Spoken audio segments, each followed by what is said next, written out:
Chers amis, bonjour. J'espère que vous allez bien, ainsi que vos proches, vos familles. Nous vivons un temps de crise. Un temps de crise, c'est toujours un temps de questionnement, de remise en cause. Les chrétiens que nous sommes diront que c'est un temps aussi de conversion.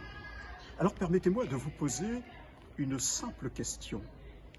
Que devient votre foi en ce temps de crise? Croyez-vous en un Dieu sauveteur ou croyez-vous en un Dieu sauveur? Le Dieu sauveteur, vous savez, c'est celui auquel nous faisons appel quand tout va mal, quand la souffrance marque nos vies. Nous l'appelons et nous lui demandons de tout rétablir comme avant. Comme avant.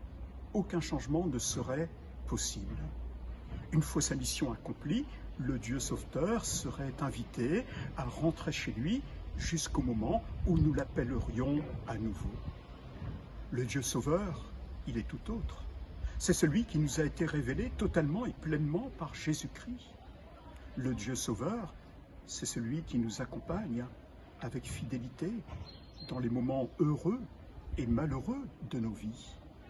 Le Dieu sauveur, c'est celui qui ne cesse de compter sur nous afin que nous donnions le meilleur de nous-mêmes pour notre bonheur, le bonheur des autres et surtout pour la gloire de Dieu.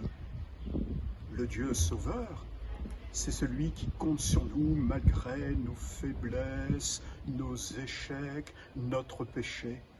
C'est celui qui sans cesse nous relève afin de nous transformer et que nous puissions vraiment donner le meilleur de nous-mêmes.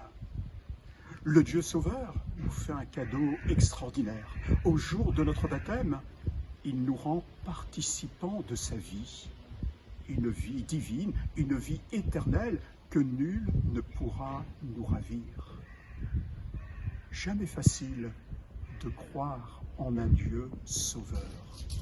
Quelquefois, les épreuves ou la souffrance semblent avoir le dernier mot. Saint Paul lui-même en avait pleinement conscience. Voilà pourquoi il exhorte les chrétiens à plusieurs reprises à ne pas craindre la souffrance, les détresses. Pourquoi? Tout simplement, leur dit-il, parce que l'espérance, votre espérance, est plus forte. Quelle est cette espérance? Dans un magnifique passage de l'Épître aux Romains, saint Paul nous en rappelle le contenu.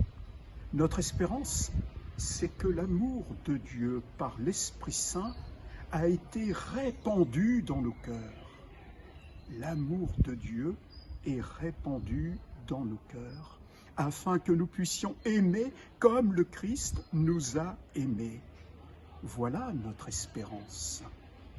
Et notre espérance va jusqu'à croire que cet amour, nul ne pourra l'anéantir, et que tout ce qui est donné par amour ne sera jamais perdu.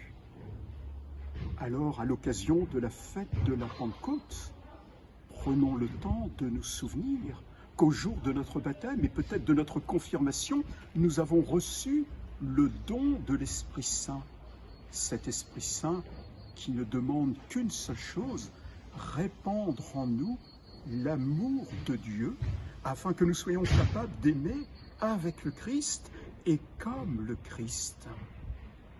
Lors de la fête de la Pentecôte, demandons à Dieu qu'il vienne réveiller ou développer ce don de l'Esprit Saint que nous avons reçu.